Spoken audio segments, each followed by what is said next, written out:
দর্শক স্বাগত জানাচ্ছি এনটিভির নিয়মিত আয়োজন সংলাপ প্রতিদিন অনুষ্ঠানে। আমি ফারজানা নাহিদ আপনাদের সাথে আছি। আমাদের আজকের বিষয় রাজনীতি এবং সমসাময়িক প্রসঙ্গ। আলোচনায় যাবার আগে আমাদের অতিথি যে দুজন আছেন আজকে স্টুডিওতে তাদের সাথে পরিচয় করিয়ে দিব। আমার লেফট সাইডে আছেন জনাব হাবিবুর রহমান, বিএনপি চেয়ারপারসনের উপদেষ্টা, এবং এখানে আছেন জনাব আশরাফ কায়সার, সিনিয়র সাংবাদিক। আপনাদেরকে ধন্যবাদ আমাদের স্টুডিওতে আসবার জন্য। আপনাকে ধন্যবাদ। ছাত্র জনতার গণ অভ্যুত্থানে এই যে এক দীর্ঘদিনের ফ্যাসিবাদী সরকারের পতন ঘটলো, এবং আমরা জানি যে কালকে শেখ হাসিনা সরকার পতনের ঠিক 1 মাস পূর্তি হচ্ছে, এবং এটার জন্য বৈষম্য বিরোধী ছাত্র আন্দোলন যেটা অ্যানাউন্স করেছে সেটা হচ্ছে শহীদি মার্চ কালকে হবে বিকেল 3টায়। তো আমরা যেটা দেখতে পাচ্ছি যে এখন ইন্টারিম গভর্নমেন্ট ফর্ম করার পরে অলমোস্ট 1 মাস হতে চলেছে, এবং তারা বিভিন্ন স্টেপস নেওয়ার চেষ্টা করছেন। তার মধ্যে যেটা আমাদের খুব চোখে পড়ছে প্রতিদিন নিউজের হেডলাইন্সে, সেটা হচ্ছে দুর্নীতির বিষয়টা, বা এই যে গ্রেফতার করা, এই যে গণহত্যার সাথে যারা জড়িত ছিলেন তাদের গ্রেফতারের বিষয়। এবং আজকে আমরা জানি যে দুর্নীতির অভিযোগে 41 জন মন্ত্রী এমপির দেশ ত্যাগেও নিষেধাজ্ঞা দেওয়া হয়েছে দুদকের পক্ষ থেকে। আমার প্রশ্ন হচ্ছে, আশরাফ ভাই, প্রথমে আপনার কাছে যাব যে এই মুহূর্তে দুর্নীতি ছাড়াও নিরাপত্তাটা অনেক বড় একটা ফ্যাক্টর সবার জন্য। এটা কতটুকু মানে নিশ্চিত হয়েছে আপনার মনে হয় এখন পর্যন্ত? অনেক ধন্যবাদ আপনাকে। আমি যদি আপনাকে আজকে বাংলাদেশের বা ঢাকা শহরের বা শিল্পাঞ্চলগুলোর পরিবেশ বলি, একটি বড় গ্রুপ অফ কোম্পানি আমাকে বলল 30টি লোকেশনে তাদের ফ্যাক্টরি রয়েছে, এবং সেই 30টি লোকেশনেই আপনার অস্থিরতা হচ্ছে। আপনি জানেন যে আশুলিয়া, সাভার, নারায়ণগঞ্জ, নরসিংদী বাংলাদেশের যে মূল শিল্পাঞ্চলগুলো, এবং যেখানে আপনার গার্মেন্টস ফ্যাক্টরি থেকে শুরু করে ওষুধ শিল্প এবং অন্যান্য রপ্তানিমুখী শিল্প রয়েছে, সেখানে কিন্তু অনেক শ্রমিক অসন্তোষ হচ্ছে। এবং কোনো দাবি যৌক্তিক, কোনো দাবি অত্যন্ত অযৌক্তিক। কোথাও শ্রমিকরা রয়েছে, কোথাও স্বার্থান্বেষী মহল রয়েছে। আমার মনে হয় খুব দ্রুত অন্তর্বর্তী সরকারকে শ্রমিক অসন্তোষের জায়গা, বিশেষ করে শিল্পাঞ্চলগুলোতে নজর দিতে হবে। কেননা আমাদের অর্থনীতির মেরুদণ্ড যদি ভেঙে পড়ে, যদি অস্থিরতা হয়, যদি আমরা উৎপাদন করতে না পারি, যদি আমরা রপ্তানি করতে না পারি, তাহলে কিন্তু এটার একটা বিরূপ প্রতিক্রিয়া আমাদের অর্থনীতিতে পড়বে। এটি একদিকে। আপনি জননিরাপত্তার কথা বলছিলেন। আমরা কিন্তু এখনও আশঙ্কা করছি যে এই ফ্যাসিবাদী সরকারটি ক্ষমতায় ছিল, তাদের সুবিধাভোগীরা, আপনি জানেন ওই সরকারের গুরুতর অপরাধের অভিযোগে যারা অভিযুক্ত, যারা হত্যার অভিযোগে অভিযুক্ত, তারা কেউ এই নগরেই পালিয়ে আছেন, এই শহরের ভেতরে আনাগোনা করছেন। তাদের হাতে অস্ত্র রয়েছে, তাদের হাতে অর্থ রয়েছে, তাদের হাতে তাদের নেটওয়ার্ক রয়েছে। কাজে আমাদের নিরাপত্তার দিক থেকে আমি খুব শঙ্কিত যে ওই পলাতক শক্তি এখনও সমাজে রয়েছে। তার সাথে আমি এও শঙ্কিত যে নতুন শক্তি যারা আবির্ভূত হয়েছেন, এবং আমি বলবো যে এই রাজনৈতিক শক্তিগুলো রয়েছেন, সেই দখলদারিত্বও চলছে। সাইনবোর্ড বদল হচ্ছে, অফিস আদালত দখল হচ্ছে, শিল্পাঞ্চল দখল হচ্ছে, দামি গাড়ি দখল হচ্ছে। এটি কিন্তু আমাদের এই গণবিরোধী সরকারের সাথে পাল্লা দিয়ে করা যাবে না। আপনি জানেন গণবিপ্লবের একটা বড় মেসেজ ছিল যে আমরা এই ফ্যাসিবাদী শাসন থেকে মুক্তি চাই, আমরা এই পচা রাজনীতি থেকে মুক্তি চাই, আমরা এই দুর্নীতিগ্রস্ত শাসন থেকে মুক্তি চাই, এবং আমরা একটা নতুন রাজনীতির স্বপ্ন দেখছি, নতুন সমাজ জীবনের স্বপ্ন দেখছি, যেই জীবনে আপনার বৈষম্য থাকবে না, যেই জীবনে আমরা কাউকে আমার উপরে চড়াও হতে দেখব না, আইনের শাসন নিশ্চিত হবে, এবং বাংলাদেশের নাগরিকরা কথা বলতে পারবে। এখন আপনি যদি শিল্পাঞ্চলের অস্থিরতা দেখেন, আমাদের জনজীবনের নিরাপত্তাহীনতা দেখেন, এবং সেই সঙ্গে যদি আপনি দেখেন যে প্রশাসনকে আমরা যতটা কঠোরভাবে পরিস্থিতি দমন করতে দেখছি, তার যদি বিন্দুমাত্র আপনার কমতি দেখি আমরা, আমাদের কাছে কিন্তু মনে হয় যে আরও তৎপর হওয়া দরকার, কঠোর হওয়া দরকার, এবং নিশ্চিত করা দরকার। আপনি জানেন, আপনি নিজেই বলছিলেন যে আগামীকাল গণবিপ্লবের 1 মাস পূর্তি হচ্ছে। 1 মাস পূর্তি কিন্তু আমাদের কাছে অনেক বড় ঘটনা, কারণ 1000টির বেশি ছাত্র জনতা মারা গেছে। আপনি জানেন অনেক আহত কিন্তু এখনও হসপিটালে কাতরাচ্ছে, কেউ সারা জীবনের জন্য পঙ্গু হয়েছে। সেই পরিবারগুলো মায়ের বুক খালি হয়েছে। আমরা চাই এই গণবিপ্লব যেন আমাদের অনেক দিনের জীবনযাপনকে আচ্ছাদিত করে। তাদেরকে আমাদের মনে রাখতে হবে অতীতে কে কোন নায়কের কথা বলেছেন, কোন তথাকথিত মানুষের গল্প বলেছেন। তার পাশে 2024 সালের যারা জীবন দিয়েছেন, যাদের জীবনের কারণে আজকে আমরা স্বৈরাচার মুক্ত পরিবেশে আপনার এই অনুষ্ঠানে কথা বলতে পারছি, তাদের প্রতি আমাদের কৃতজ্ঞতা, তাদের প্রতি আমাদের অভিবাদন, তাদের দেখভাল করা, তাদের পরিবারের দেখভাল করা, এবং এই শহরে সবচাইতে ইম্পর্টেন্ট জায়গাগুলোতে তাদের মনুমেন্ট তৈরি করা। যাতে করে ভবিষ্যৎ প্রজন্ম জানতে পারে 2024 সালে বাংলাদেশে কি ঘটেছিল। এই কাজগুলো আমাদের অত্যন্ত গুছিয়ে সামনের দিকে আগাতে হবে। আরেকটা প্রশ্ন, আপনি প্রশাসনের কথা বলছিলেন, প্রশাসনের উপস্থিতি কি আসলে টের পাওয়া যাচ্ছে সেভাবে? আমার মনে আমরা তো হচ্ছে 1 মাস পরেও আমি আপনাকে বলতে বাধ্য হচ্ছি আমি প্রশাসনের উপস্থিতি টের পাচ্ছি না। দেশে কার্যত প্রশাসন আছে, এটি যারা আমরা প্রশাসনের বিভিন্ন দপ্তরে গিয়ে কথা বলার চেষ্টা করি তারা টের পাচ্ছি না। তাদের মধ্যে মনে হচ্ছে যে তারা যেহেতু 15 বছরের শাসন ছিল, প্রায় তিন স্তরের উচ্চ পর্যায়ের প্রশাসন কিন্তু দুর্নীতিগ্রস্ত। তারা স্বজনপ্রীতিতে পদায়ন হয়েছে, দলীয় বিবেচনায় পুলিশে নিয়োগ পেয়েছেন, দলীয় বিবেচনায় সচিব হয়েছেন, দলীয় বিবেচনায় বিচারপতি হয়েছেন। কাজেই তাদের কিন্তু এই মুহূর্তে নৈতিক জোর নাই। আমি জানি অস্থায়ী সরকার বা অন্তর্বর্তী সরকার তাদেরকে রেখে দিয়েছেন, কিন্তু এটি আমাদের জন্য আখেরে ভালো ফল আনবে না। কেন? তারা কিন্তু এখনও ষড়যন্ত্রের জাল বিস্তার করছেন। তারা এখনও মনে করছেন যে কোনোভাবে পলাতক শক্তির সাথে তাকে সংযুক্ত রাখতে পারলে, তার তো নিয়োগকর্তা ছিলেন তারা। অতএব আপনি যদি বিদেশে আমাদের দূতাবাসগুলোর দিকে তাকান, লন্ডন সহ বিভিন্ন দূতাবাসে যেই কুচক্রী মহল গত সরকারের সাথে যোগসাজশে তাদের রাষ্ট্রীয় দায়িত্ব ভুলে গিয়ে, সরকারি দায়িত্ব ভুলে গিয়ে দলীয় কৃতদাসদের মতো ব্যবহার করেছেন, তাদেরকে আপনি খুব দ্রুত অব্যাহতি দিতে হবে। নতুন রক্ত সঞ্চালন করতে হবে প্রশাসনে। পুলিশের ব্যাপারে বলতে চাই, পুলিশ যেহেতু অপরাধীর ভূমিকা অবতীর্ণ হয়েছিল গত 15টি বছর, একেবারেই আস্থা হারিয়ে ফেলেছেন। এবং পুলিশকে আমরা দেখেছি অপরাধীর ভূমিকায়, সেটি শেষ দিনগুলোতে শুধু গোলাগুলি করার কারণে না, তার আগে রিমান্ডে নেওয়া, চাঁদা নেওয়া, পুলিশকে পুলিশ লীগ বলা হচ্ছে, এবং বেনজির বা হারুন আমলের যে পুলিশ, এটি কিন্তু পৃথিবীর ইতিহাসে পুলিশের যে ডেফিনেশন, যেই পুলিশকে আমরা বলতাম রাষ্ট্রের অর্থে জনগণের বন্ধু হওয়ার কথা, তারা জনগণের শত্রু হয়েছেন।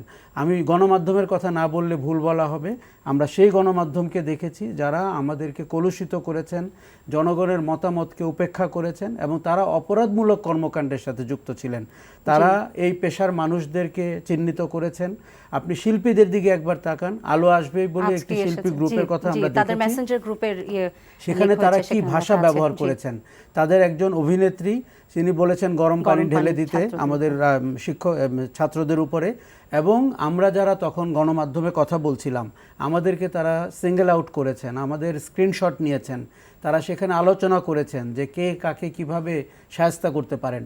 তার মানে হচ্ছে একটা ফ্যাসিবাদী শাসনের যত রকমের কলুষিত অধ্যায় আছে, সেটি গণমাধ্যম হোক, শিল্পী হোক, বিচার বিভাগ হোক, পুলিশ হোক, প্রশাসন হোক, আপনাকে অন্তর্বর্তী সরকারের দায় এবং দায়িত্ব অনেক বেশি। আমি নিশ্চিতভাবে জানি তারা হঠাৎ করে সরকারের দায়িত্বটি পেয়েছেন, কেননা বিপ্লবটি হঠাৎ করে ঘটেছে। না হলে এরকম একটি ফ্যাসিবাদী সরকারকে সরানো কিন্তু চারটিখানি কথা না। কিন্তু আমাদেরকে খুবই প্রায়োরিটি ঠিক করতে হবে, কোনটা কোনটা প্রায়োরিটি, কোথাও ছাড় দেওয়া যাবে না। কোথাও মনে রাখতে হবে যে আপনি আগের দলীয় দাসদেরকে রেখে সংস্কারের কাজ আপনি করতে পারবেন না। কাজে আমার ধারণা যে অনেক উপযুক্ত লোক যারা দায়িত্ব নিয়েছেন তারা খুব বিবেচনা প্রসূত হবেন এবং তারা আমাদের স্বপ্নের বাস্তবায়ন করবেন। তাদের হাতে কিন্তু অপার ক্ষমতা। আপনি জানেন যে এই সরকারের কোনো রকমের সাংবিধানিক ম্যান্ডেট নেই, তার কোনো বাধ্যবাধকতা নেই, তার হাত কিন্তু কোথাও বাঁধা না, তার সময়কাল নিয়েও কোনো নির্দিষ্ট কিছু নেই। কিন্তু সংস্কারগুলো যেন বাংলাদেশ অন্তত আরও 50 বছর মনে রাখে যে 2024 সালে এমন সংস্কার হয়েছিল, এটি আমরা দেখতে চাই। জি, ধন্যবাদ। আশা করি আপনার কাছে আমি ফিরে আসবো গণমাধ্যম কর্মীদের এই বিষয়টা নিয়ে।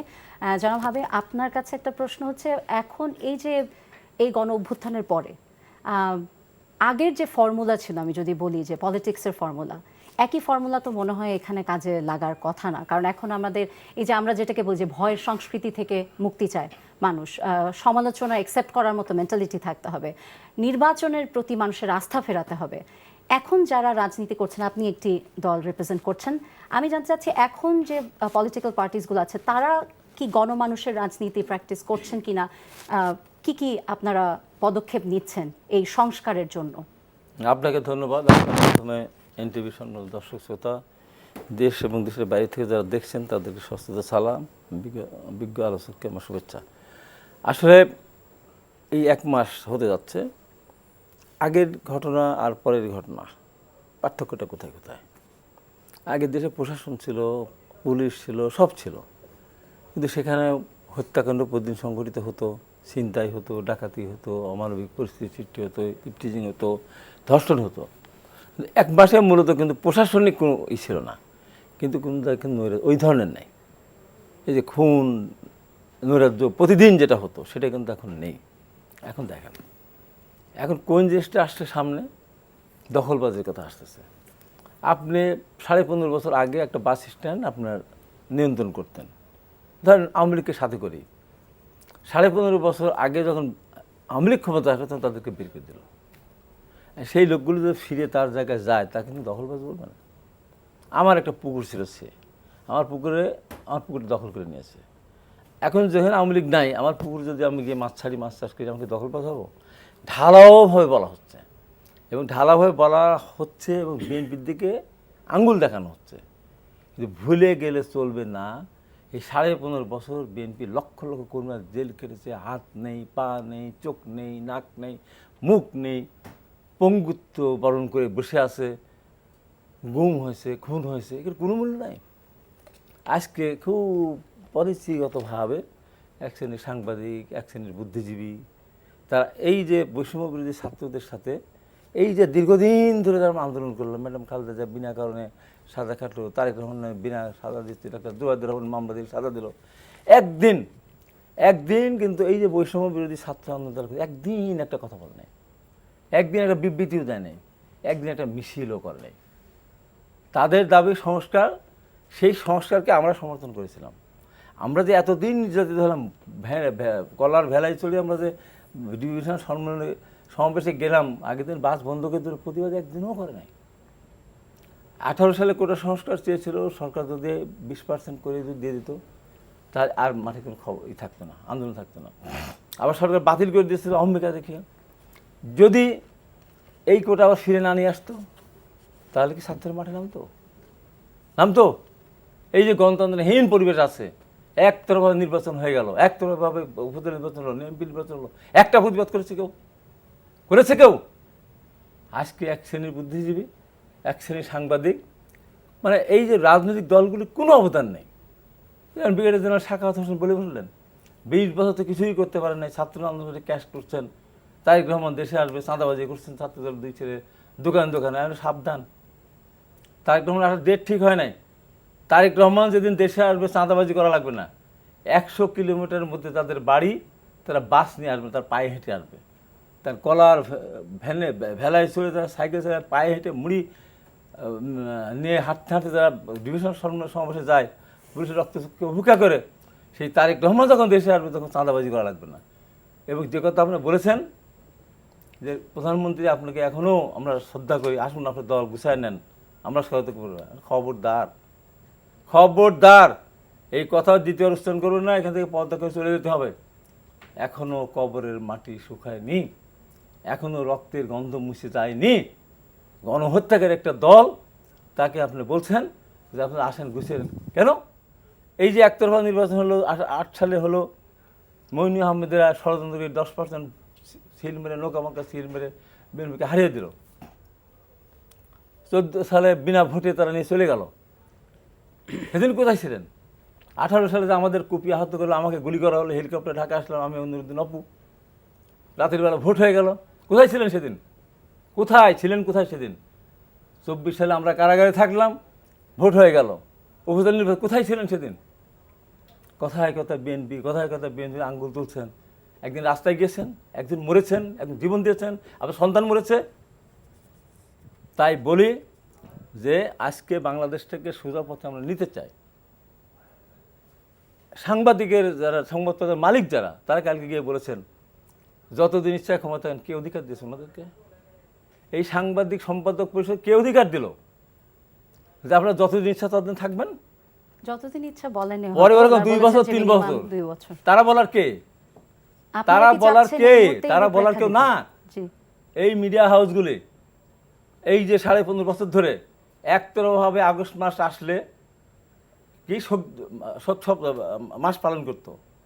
কই, জিয়া রহমান তো নিজের জীবন বাজি রেখে মুক্তিযুদ্ধ করেছে রণাঙ্গনে, দেশের রাষ্ট্রপতি ছিলেন, বীর উত্তম ছিলেন, সেক্টর কমান্ডার ছিলেন, স্বাধীনতা ঘোষণা প্রথম নিজে সুপ্রিম অথরিটি দিয়েছেন, তারপর নেতার নামে দিয়েছেন। একদিন দেখেছেন? একদিন কোনো মিডিয়াতে আলোচনা হয়েছে? ওই দিবসে আলোচনা হয়েছে? হয় নাই। আজকে আপনারা আবার এই সরকারকে কি বলতেছেন আপনাদের সাথে আমি আছি। ব্যবসায়ীরা যারা, এই আহমেদ সোমান থেকে শুরু করে ব্যবসার নাম বলছে এই কারণে। বললো আপনি প্রধানমন্ত্রী আছেন, আপনি থাকবেন যতদিন ইচ্ছা ততদিন থাকবেন, রাষ্ট্রের ব্যাংকগুলিকে ফাঁকা করে দিয়ে সমস্ত টাকা লুটপাট করে আজকে বাংলাদেশে দেখলাম যে প্রতি বছর আস্তে আস্তে লাস্টে 22-23 সালে এসে 2 লক্ষ কোটি টাকার উপরে আপনার এখানে ঋণ কারা নিয়েছে ঋণ?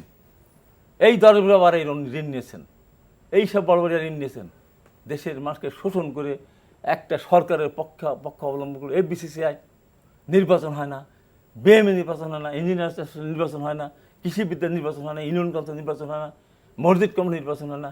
এই যে সারা দেশ থেকে ধ্বংস করে দিয়ে দিল। আপনি আজকে বলছেন আপনারা চলে আসেন, রাজনৈতিক অধিকার আপনাদের আছে, অনেকদিন উপদেষ্টা বলছেন না, কিন্তু বলার সময় হিসাব করে বলবেন। আমাদের তো নির্বাচন করতে দেয়নি। 2024 সালে আমাদের পার্টি অফিস বন্ধ করে রেখেছিল। 14 সালে একবার নির্বাচন করেছেন, তো তারা কিসের নির্বাচন করবে? আগামী অন্তত 3-4 টার্ম এই দেশে আওয়ামী লীগের নির্বাচন করার কোনো অধিকার নেই। তারা হারিয়েছে তাদের অপকর্মের কারণে। তারা কাউকে ভোট করতে দেবেন, তারা কেন ভোট করবে? জনাবভাবে আমি যদি এখানে একটু আপনাকে ইন্টারাপ্ট করি, যে আমি যেটা জিজ্ঞেস করছিলাম আপনাকে প্রথমে, যে এখন আমরা যদি পেছনের দিকে আর না ফিরে যাই, কারণ অনেক কষ্টে কিন্তু এই গণঅভ্যুত্থানের মাধ্যমে এই সরকারের পতন ঘটেছে। এখন কিন্তু আমাদের we need to move forward। এখন আমরা সামনের দিকে এখন যেতে চাই। পলিটিক্যাল ফর্মুলাটা কি হওয়া উচিত? সামনের দিকে যেতে চাই, জনগণের সাথে হ্যাঁ, থেকে। জনগণ যেতে চাই। জি। তো সেই জন্য যে এটাকে ভুলিয়ে দিলে হবে না, পিছনের ব্যাকগ্রাউন্ডকে আপনি মনে রাখতে মনে হবে, তো রেখে মনে রেখে এখন করতে হবে। আপনাদের কি এখন কি আমরা ধরনের চাই, পরিকল্পনা আছে? এই সরকার দেখিয়ে দিয়েছে, প্রমাণ করেছে, দুর্নীতি করে জোর করে মুখ বন্ধ করে প্রচার করতে না দিয়ে একতরফা প্রচার করে কোনো কিছুই জনগণকে বোঝানো যায় না। যে ছেলের বয়স ছিল 7 বছর, 7.5 বছর, যেদিন বোঝা শিখেছে বাংলাদেশ কি, বাংলাদেশের স্বাধীনতা যুদ্ধ কীভাবে হয়েছে, ওই 7 বছর থেকে শুনে আসতেছে একটা দল করেছে, একজন ব্যক্তি করেছে, জিয়া রহমান করে নাই, জিয়া রহমান পাকিস্তান চর ছিল, মুক্তিযুদ্ধ করে নাই, বেগম খালেদা চুরি করেছে, তারেক রহমান চুরি করেছে, কত কথা শুনলো টেলিভিশনে প্রতিদিন। এই 71 টেলিভিশন মুজাম্মেল বাবুর আসর বসাতো 10-12 জন তেজস্ক্রিয় বুদ্ধিজীবীদের নিয়ে, কত কথা বলতো। এই নির্বাচন সুষ্ঠু হয়েছে, বিরোধী দল না আসলে কী হয়, এরা করবে না কেন, সাংবিধানিক অনুযায়ী কত কথা বলেছে, মানুষ বিশ্বাস করেছে। এই 23-24 বছর ছেলেরা কিন্তু রাস্তায় নেমেছিল। এই ছেলে কারা? আপনার সন্তান, আমার সন্তান, তার সন্তান। এটা তো আকাশ থেকে আসে নাই, আমাদের সন্তানের কাছে। এই আন্দোলনে এত ক্ষোভ কেন হলো? কেন হলো? গণভবন তছনছ হয়ে গেল, সংসদ ভবন ভেঙে চুরমার কেন? দীর্ঘদিন অত্যাচারিত হতে হতে মানুষের দারিদ্রতা, ক্ষুধা, দ্রব্যমূল্য ঊর্ধ্বগতি, দুর্নীতি, চুরি, ঘুষ দেখতে দেখতে মানুষ এক অতিষ্ঠ হয়ে গেছিল বলেই এই ঘরে পুকুরের মাছ নিয়ে গেল, গরু নিয়ে গেল, ফ্রিজ থেকে মাছ নিয়ে গেল, মানে কাপড় চোপড় কিচ্ছু না। আমি মোহাম্মদ করেছিলাম, দেখি একজন ঝাড়ু নিয়ে যাচ্ছে, এই তুমি ঝাড়ু নিয়ে যাচ্ছ কোনো আসাস না, বলে স্যার কিছুই পাইনি, সব লোকদের নিয়ে গেছে, আমি নিয়ে যাচ্ছি। এই কেন হয়েছে? এই সমস্ত অপকর্মের কারণে। এখন তাই সামনের দিকে যারাই ক্ষমতা আসবেন তারা এই কথাটা মনে রাখবেন। আমি সরকারকে বারবার হুঁশিয়ার করেছি যে এইটা কিন্তু ভালো লক্ষণ না। ছাত্র যখন আন্দোলন শুরু করলো, আমি বলেছিলাম তোমাদের আন্দোলন সফল হবেই হবে, হতেই হবে। 52-তে হয়েছে, 66-তে হয়েছে, 69 হয়েছে, 90-এ আমরা গণঅভ্যুত্থান করেছি, তোমাদেরটা সফল হবে। সরকারকে বলেছে ছাত্ররা যখন তাদের ন্যায়সঙ্গত দাবি নিয়ে আন্দোলন, আমি সেই দাবি কিন্তু বাস্তব হয়, অযথা রক্ত ঝরাতে যাবেন না, কত মানুষ। লাস্টে বলেছে আপনি 15ই আগস্ট শোক দিবস পালন করতে পারবেন না, নাচের দিবস পালন হবে অথবা আনন্দ মিছিল হবে। এখনও সময় আছে, আমি 28 তারিখে বলছি, জাতির সামনে মাপছে শহীদ হয়েছে তাদের প্রতি সম্বোধনা জ্ঞাপন করে, শ্রদ্ধা নিবেদন করে বলেন যা হওয়ার হয়েছে, ভুল হয়েছে, যা আসুন আমরা মিলে বাংলাদেশে একটা নিরপেক্ষ তত্ত্বাবধায়ক সরকারের মধ্য দিয়ে আমরা সামনের দিকে এগিয়ে নিয়ে যাই, তাও বাঁচতে পারেন। তাহলে কী পরিণত হবে আপনারা চিন্তা করেন। আমি ওই হ্যান ত্যান স্বাস্থ্য কত কিছু বললো না, কতজন হুঙ্কার দিল না। ম্যাডাম খালেদা তো 2বার পদত্যাগ করেছেন, 96 সালে করেছেন, 2006 সালে করেছেন। 96 সালে ম্যাডাম খালেদা পদত্যাগ করে বীরের মতো লক্ষ লক্ষ মানুষের জনসভায় বক্তব্য রেখেছেন পার্টি অফিসের সামনে। 96 সালে 2006 সালে আপনার শরদুদের লক্ষ লক্ষ মানুষের জনসভা বেগম খালেদা পদত্যাগ করে উনি ঘরে গিয়েছেন। এরা একজন এমপি দেন না, 100 কোটি টাকা দেন তো। একজন এমপি এসে এনটিভিতে এসে একটা এই এত লেকচার মারতো না, কত কথা বলতো না। একদিন বলেন 100 কোটি টাকা দেবো একদিনের জন্য, আধা ঘন্টার জন্য, আসো তুমি আসো, তো আসবে না।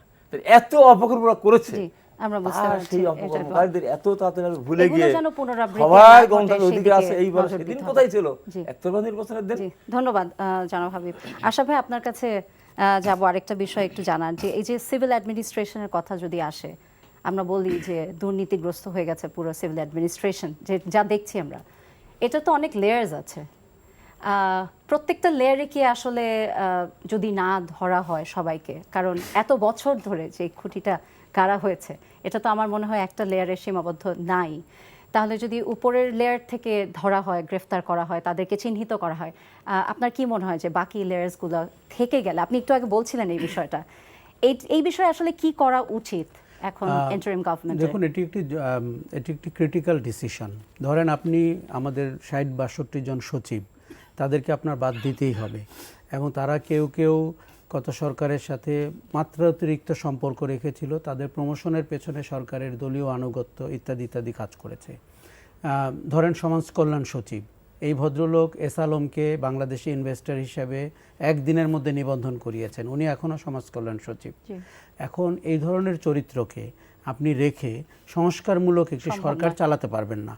আচ্ছা, যেটি করতে হবে সেটি হচ্ছে যে অবশ্যই তাদের শূন্যস্থান পূরণ করবে নিচ থেকে গিয়ে, সেই নিচেও আরও 2টি লেয়ার কিন্তু আপনার টক্সিক এবং সংক্রামিত, এবং ধরেন গত 3টি ইলেকশন যে সমস্ত সিভিল প্রশাসন ক্যাডারের লোকরা আমাদের ভোট দিতে দেয়নি, কারচুপির নির্বাচন করেছে, ভুয়া ভোট করেছে, আপনি তাদেরকে আইডেন্টিফাই করবেন। কেননা আপনি একটি দেশের ভোট চুরি করার অপরাধ আসলে ভয়ঙ্কর।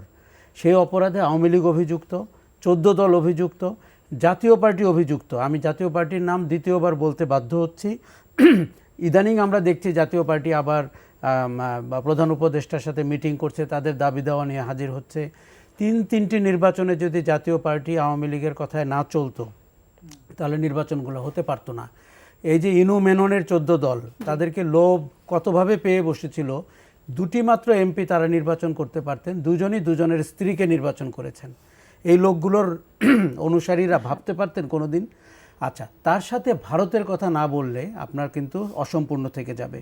প্রতিবেশী দেশ ভারত কি করে বাংলাদেশের 3টি নির্বাচনকে, যেখানে কোনো ভোট হয়নি, সেখানে পরে সন্ধ্যাবেলা বলে দিয়েছে ভোট হয়েছে, আওয়ামী লীগ পাওয়ারে নিয়েছে। এই আন্তর্জাতিক আদালতে আমাদের যেতে হবে, শুধুমাত্র নদীর পানির হিস্যার জন্য না, আমাদের গণতন্ত্রকে কবরে নেওয়ার জন্য, আমাদের ভোট ব্যবস্থাকে নষ্ট করার জন্য। আমরা কি পারবো ভারতের ভোট ব্যবস্থা নষ্ট করতে আজকে গিয়ে, বা করা কি উচিত হবে আমাদের? ভারত এই কাজটি করেছে। প্রশাসনের যারা, আপনি 2024 থেকে শুরু করেন, মুখগুলো খুব চেনা, আপনি পুরনো ফুটেজ দেখেন, সরকারের কোন কোন কর্মকর্তা, প্রশাসনের কোন কোন ক্যাডাররা এই নির্বাচনকে, আপনার ভুয়া নির্বাচন অনুষ্ঠিত হতে সাহায্য করেছে। 18তে যান, 14তে যান। আমি কিন্তু খুব সাংঘাতিকভাবে মনে করি এটি মাত্র শুধু বিরোধী দলকে তাদের অধিকার থেকে বিরত রেখেছে তা কিন্তু না। আমার ভোটাধিকার আমি প্রয়োগ করতে পারিনি, এর বিচার কিন্তু অনেক কাল চলবে। আমি কিন্তু সেই উপদেষ্টার সাথে একমত না যিনি মনে করেছেন শেখ হাসিনা ফিরাতে আসতে পারেন, আওয়ামী লীগের রাজনীতি করতে পারেন। বিশ্বের ইতিহাসের দিকে আপনি তাকান, ফ্যাসিবাদী শাসন ওই নামে আর কোনোদিন রাজনীতি করতে পারবে কিনা এই প্রশ্ন রয়েছে। ওই লোগো আর কোনোদিন ব্যবহার করতে পারবে কিনা। আপনি হিটলারের পার্টির দিকে তাকান, আপনি জার্মানির ইতিহাসের দিকে তাকান, ইউরোপের দিকে তাকান, এবং 20-30 বছরের আগে এই আলোচনা যিনি করবেন তিনি বোকার স্বর্গে বাস করছেন। তিনি বুঝতে পারছেন না 1000টি মানুষের মৃত্যু, তার আগে 15 বছরে প্রায় 1200 মানুষের গুম খুন, এবং 15 বছরে এত মানুষকে গায়েব করে দেওয়া, হত্যা করা, এইরকম অসংখ্য অভিযোগে, যেমন অনেক সাংবাদিক, অনেক সংস্কৃতি কর্মীরা ভাবছেন তাদের বিরুদ্ধে কেন হত্যা মামলা হচ্ছে। আমি আপনাকে পরিষ্কার বলে দিই, তাদের 3 ধরনের রোল ছিল।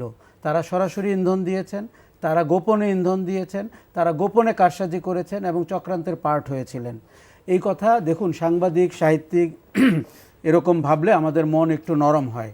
একদম নরম করা যাবে না। আপনি তাকে অপরাধী হিসাবে দেখেন। ধরেন একজন সাংবাদিক দম্পতি পুলিশের হেফাজতে আছে, অথবা এখন বোধহয় কারাগারে আছে, তার সাংবাদিকতার জন্য তাকে কেউ ধরেনি। সাংবাদিকতার ভেতর দিয়ে তো সে কুকর্ম করেছেই, কিন্তু সে অন্যান্য সামাজিক অপরাধী, নদী দখল, পাথর আমদানি, একজন এমপির সাথে প্রতারণা করা, অনেক ধরনের অপরাধ। এবং সাংবাদিকরা যেখানে সঠিক, আমরা যেটা বলি যে ওনারা সত্য উন্মোচন করবেন, ওনারা একটা প্রেস কনফারেন্সে গিয়ে এই যে একটা নিউট্রাল কোয়েশ্চেন না করে যে চাটুকারিতার, আমরা যে ফেসবুকে যেই ফুটেজগুলো দেখছি, এই কালচারটা এটা কবে থেকে আসলে তারা প্র্যাকটিস করছেন? গত কয়েকদিন ছাত্রদের সাথে যখন আমার কথা হয়েছে, আমি তাদেরকে বলেছি যে সাংবাদিকতা কিন্তু গত 15 বছর তোমরা যেটা দেখেছো এটা না। তার মানে সাংবাদিকতা হচ্ছে সত্যকে উন্মোচন করা। একজন সাংবাদিকের কিন্তু বন্ধু থাকার কথা না, এবং একজন সাংবাদিক কিন্তু পূর্বাচলে প্লট পাওয়ার জন্য গণভবনে গিয়ে তেলে প্রশ্ন করার কথা না। এটি আমরা বছরের পর বছর দেখেছি এবং তারা রাষ্ট্রের ভেতরে একটা নেক্সাস তৈরি করেছিলেন। প্রাইম মিনিস্টারের দপ্তর, সিআরআই, সাংবাদিকতা, গণমাধ্যম, বিচার বিভাগ, যাতে করে রাষ্ট্রটি তারা চালাচ্ছিলেন এবং যখন যাকে ইচ্ছা হেনস্থা করতে তারা পারছিলেন। ডক্টর মোহাম্মদ ইউনূসকে হেনস্থা করার জন্য আমাদের রাষ্ট্রীয় অর্থ খরচ করা হয়েছে। আমরা সেটার তদন্ত চাই। দেখুন, উনি হয়তো নিজে বলবেন না, আমি আপনাকে বলছি, সিআরআই বলে আওয়ামী লীগের যে প্রতিষ্ঠানটি ছিল সেটির ফান্ড কোত্থেকে আসতো, কর্মপরিকল্পনা কে করতো, প্রচারণার দায়িত্বে কারা ছিল, এটি যদি আপনি না বের করেন তাহলে ফ্যাসিবাদী শাসনের গল্প আপনার জানা হবে না। যে সমস্ত বিজ্ঞাপনী সংস্থা সরকারের উন্নয়নের গুণগান গাইতো, মূলত মিথ্যার বেশাতি, এবং যে সমস্ত বিজ্ঞাপনী সংস্থা মুজিব বর্ষ পালন করেছিল, প্রতিটি টাকা বাংলাদেশ রাষ্ট্রের, আপনাকে জবাবদিহিতার আওতায় আনতে হবে। গণমাধ্যম বললে আমরা শুধু সাংবাদিকতার জায়গাকে বলতে চাই না, সাংস্কৃতিক অঙ্গনে আপনি দেখেন, আপনি শিল্পকলার লিয়াকত আলী লাকির দিকে তাকান, কি করে একটা লোক 7 বার আপনার এক্সটেনশন পেতে পারেন। এই প্রত্যেকটা কিন্তু টাকা পয়সার সম্পর্ক, লোভের সম্পর্ক, ভাগবাটোয়ারার সম্পর্ক। সরকার বিদ্যুৎ সপ্তাহ পালন করেছিল, কোন এজেন্সি সেটি করেছিল আপনি খোঁজ নেন, এবং সেই টাকা বাংলাদেশের নাগরিকদের, বাংলাদেশের রাষ্ট্রের। তারপরে আপনি এই যে শতকণ্ঠে জাতীয় সঙ্গীত, জাতীয় পতাকা, এই যে আমরা মুক্তিযুদ্ধকে বেসাতি বানানো, মুক্তিযুদ্ধকে একটি প্রফিট সেন্টার করা, এবং যেই মন্ত্রী সংস্কৃতি মন্ত্রী ছিলেন উনি তার প্রতিষ্ঠানকে কাজ দিয়েছেন, ওই প্রতিষ্ঠান, তার মানে আমরা কোনো কমপ্লায়েন্সও ফলো করিনি। গত সরকারটি কোনো জবাবদিহিতার ভেতরে ছিল না। গণমাধ্যমের যে মানুষগুলো প্রেস কনফারেন্সে যেতেন, আপনি জানেন যে একজন ডেপুটি প্রেস সেক্রেটারি তাদেরকে প্রশ্নপত্র বলে দিতেন, সেই প্রশ্ন নিয়ে তারা ওই দিন হাজির হতেন। এবং ওই ডেপুটি প্রেস সেক্রেটারি বাংলাদেশে হেন প্রতিষ্ঠান নাই যার সাথে দুর্নীতির সম্পর্কে জড়াননি। এই যে আমরা বিভিন্ন আর্থিক প্রতিষ্ঠানে শুনি তার অন্তর্ভুক্তি, ডিরেক্টরশিপ, তার স্ত্রীর ডিরেক্টরশিপ। একইভাবে সাংবাদিকদের আপনি দেখেন, একটি সরকার পলালে আপনার সম্পাদকরা কেন পালিয়ে যায় এবং কেন মালিকরা পালিয়ে যাচ্ছেন, কেন সিনিয়র সাংবাদিকরা পালিয়ে যাচ্ছেন? কারণ হচ্ছে তারা এই ধরনের অপকর্মের সাথে যুক্ত ছিলেন যেটি দিনের আলোতে তাদের মুখ দেখানোর মতো অবস্থায় তারা এখন নেই। তারা ইনিয়ে বিনিয়ে, এমনকি গণ আন্দোলনের শেষ দিনগুলোতে কোনো টিভি চ্যানেলে আমি দেখেছি তারা এদেরকে জঙ্গি, রাজাকার, এর ভেতরে বিএনপি, এর ভেতরে জামাত, এর ভেতরে আলবদর, এভাবে বিশ্লেষণ করেছেন। আপনি শিল্পীদের সেই গ্রুপটার কথা একবার ভাবেন, আলো আসবেই। এই শিল্পীদের আমরা খোলা ট্রাকে করে ভুয়া নির্বাচনের আগে বিভিন্ন জায়গায় প্রচারণা করতে দেখেছি। এই শিল্পীদের মেয়র ইলেকশনের আগে, যে ইলেকশনগুলোতে কোনো বিরোধী দলীয় লোক দাঁড়াতে পারেনি, কোনো জনগণ ভোট দিতে পারেনি, আমরা খোলা ট্রাকে করে তাদেরকে ভোট চাইতে দেখেছি। এখানে একটা কথা বলছেন, এই যে যারা পালিয়ে যাচ্ছে আপনি বলছেন, এনাদেরকে আনার ব্যবস্থাও তো করা দরকার, কারণ এনারা তো কিছুদিন পরে এই সিচুয়েশনটা ঠান্ডা হয়ে গেলে আবার তো ফেরত আসবেন। আপনি কিছু জায়গায় জিরো টলারেন্সে থাকবেন, কিছু জায়গায় দীর্ঘমেয়াদীভাবে আপনি এদেরকে খোঁজ খবর রাখবেন। কারণ দেখুন, আমাদের একটা ধারণা হবে আগামীতে অন্য কোনো সংকট হবে, আমরা হয়তো ভুলে যাব 2024-এর পতিত সরকারটির চরিত্র কেমন ছিল। এদেরকে আপনার শেষ দিন পর্যন্ত খোঁজ করতে হবে, আমাদের শেষ রক্তবিন্দু দিয়ে এদেরকে খুঁজে আনতে হবে এবং বিচারের আওতায় আনতে হবে। আমরা কিন্তু গত সরকারের বিনা বিচারের হত্যা, বিনা বিচারে মানুষকে হেনস্থা করা, অথবা বিচার বহির্ভূতভাবে হত্যা করা, অথবা আদালতে সমান অধিকার না দেওয়া, এর কোনোটাই চাই না। হাবিব ভাইদের জন্য বলি, গত সরকারটি যা যা করেছিল দয়া করে ওনারা যেন ধরে নেয়, ওর একটিও তারা করবেন না। আমার ধারণা বিএনপি বা বিরোধী দলীয় যারা আপনার অত্যাচারের শিকার হয়েছিল, আমি কিন্তু সার্টেনলি মনে করি তাদের উপরে এমন অত্যাচার হয়েছিল সমাজের অনেক অংশ কিন্তু মুখ খুলেনি, কিন্তু তাদের উচিত হবে ওটিকে মাথা থেকে ফেলে দিয়ে ওটি আমরা আর করব না, ওই দখলদারিত্ব আমরা করব না। দেখুন, কারো ব্যক্তিগত পুকুর দখল হয়েছে সেটি সে ফেরত নিবে, কিন্তু যে হকারদের উপরে চাঁদাবাজি হয় কারণ বাজারে, আমি ওনার জায়গায় কালকে সকালে আমি দায়িত্ব নিলাম, সেটি কিন্তু আমার সম্পত্তি ছিল না, সেটি আমার একটি বখরার জায়গা ছিল, সেই জায়গাটিতে আর হাঁটা ঠিক হবে না। কাজেই আমার মনে হয় যে মোটা দাগে বুঝতে হবে গত সরকারটিকে আমরা ঘৃণা করেছি, গত সরকারটিকে আমরা টেনে হিচড়ে নামিয়েছি, এবং তাদের অনেক অপকর্ম বাংলাদেশের কোনো রাজনৈতিক দল যারা ভবিষ্যতে ক্ষমতায় যাবে বা আমাদেরকে শাসন করবে, তারা যেন ঘূর্ণাক্ষরেও না ভাবে যে ওই কাজটি তারা আবার করবে। ধন্যবাদ আশরাফ ভাই। জনাব হাবিব, আপনার কাছে যদি যাই, আপনি রূপরেখার কথা বলছিলেন যে অনেকে গিয়ে এখন যে ইন্টারিম গভর্নমেন্ট তাদেরকে বলছে যে আপনারা যতদিন ইচ্ছা থাকুন, আমি যদি আপনার থেকে জানতে চাই যে এখানে আমরা দেখছি যে একটি রাজনৈতিক দল বলছে যে তাড়াতাড়ি রূপরেখা যেন দেওয়া হয় নির্বাচনের, আবার একটি রাজনৈতিক দল বলছে আপনারা যতখানি সময় দরকার নেই, কারণ এই সংস্কারটা, এই যে এত দিনের দুর্নীতি, এই জায়গায় আপনি বলছিলেন যে প্রতিষ্ঠানগুলোতে এটাকে আমরা বলি প্যারেন্টহীন হয়ে গেছে, না প্যারেন্টলেস, উপরের দিকে কেউ নেই, কারণ তাদেরকে রেখে আগানো তো সম্ভব না। আশরাফ ভাই যেটা বললেন, তাহলে এই সংস্কারের কতখানি সময় আসলে এই ইন্টারিম গভর্নমেন্টকে দেওয়া উচিত আপনার মনে হয়? আমাদের সময় খুবই সংক্ষিপ্ত। খুব সংক্ষেপে একটা কথা বলি, যে কাজ করে গিয়েছে বিগত সরকার, এটা সংস্কার করতে গেলে 1000 বছর লাগবে, কিছুই তো রাখে নাই। 1000 বছরে পারবেন কিনা আমি জানি না। সেই জন্য বলি যে একটা দেশ পরিচালনা করতে হলে একটা নির্বাচিত সরকার, ওইটাও নির্বাচিত সরকার ছিল, একতরফা নির্বাচিত সরকার, 5 বছর পর পর নির্বাচন হবে। আপনি সাবধান থাকবেন যে 5 বছর পর জনগণের সামনে গেলে আপনাদের মুখ ফিরে না নেয় সেটা। আর ভাইয়ের সাথে আমি একমত, দখলবাজি, চাঁদাবাজি এগুলি আমি একদমই পছন্দ করি না, এগুলো করা উচিত না। কেউ কেউ আমাদের নামে করছে, কেউ বিয়ে নামে করছে, কেউ মিস্ত্রিরা কোনোদিনও যায় নাই, এখন 16 ডিভিশনের মতো এসে তারা এখন হাজির হয়েছে এরকম করতেছে। আমাদের দলের পক্ষ থেকে ভারপ্রাপ্ত চেয়ারম্যান এবং দলের মহাসচিব কড়া নির্দেশ দিচ্ছেন, ইতিমধ্যে দেখেছেন, অনেককে শোকজ করেছে, অনেককে বহিষ্কার করেছে। আমরা এখনও ওই জায়গায় আছি, যেই হোক না কেন সে, আমিও যদি হই আমাকে কিন্তু ছাড়বেন, আমার যত অবদান থাকুক না কেন। যেমন এই দেশের স্বাধীনতা যুদ্ধের থেকে আন্দোলন সংগ্রামে আওয়ামী লীগের অনেক অবদান ছিল, অস্বীকার করার কোনো উপায় নাই। এই 15 বছর যা করেছে সব শেষ, সব শেষ। তাই যারা মাননীয় উপদেষ্টা যারা আছেন, আপনাদেরকে বিনীতভাবে বলতে চাই, ঘূর্ণাক্ষরেও বলবেন না যে আওয়ামী লীগ তোমরা আবার আসো, মাঠে আসো, নির্বাচন করো। এই নির্বাচনে যদি মাঠে তারা আসে, নির্বাচন আইন মোতাবেক আপনি তাকে কিছু বলতে এটি পারবেন না। অত্যন্ত ভুল স্টেটমেন্ট। তাকে আপনি করতে পারবেন না। লক্ষ লক্ষ কোটি কোটি টাকা আছে তাদের, এবং পার্শ্ববর্তী দেশ বসে আছে। একটা নির্বাচনের মৌকা যদি তারা আসতে পারে, আবার তারা ঘুরে জানার চেষ্টা করে দেশের ভিতরে অরাজকতা সৃষ্টি করে ফেলবে, তখন এই সরকার কন্টিনিউ করতে পারবে না। তাই ভুলক্রমেই এত দরদি সাজার কোনো উপায় নেই, দরকার নেই। ডক্টর ইউনূসকে টুপ করে ফেলে দিতে চেয়েছিল, তাকে নিয়ে যে হেস্তা করেছে, কয়জন দাঁড়িয়েছেন তার পিছনে, কয়জন সেদিন দাঁড়িয়েছিলেন? আমরা বিএনপি দাঁড়িয়েছি, বক্তব্য দিয়েছি, আমি নিজে ব্যক্তিগত অনেক সময় ডক্টর ইউনূসের পক্ষ অবলম্বন কথা বলেছি, এটা অন্যায় হচ্ছে। আজকে সবাই গড়হারে হয়ে মনে করতেছেন যে আমরা সবাই হয়ে গেছি। এইটা আমি পরিষ্কারভাবে বলছি, এই কাজটা আপনারা করবেন না। করলে আমরা যেমন 90 সালে আন্দোলন করেছিলাম, ওটা তো একটা আন্দোলন ছিল, সেটা তো 9 বছর ধরে আন্দোলন উৎখাত করেছিলাম।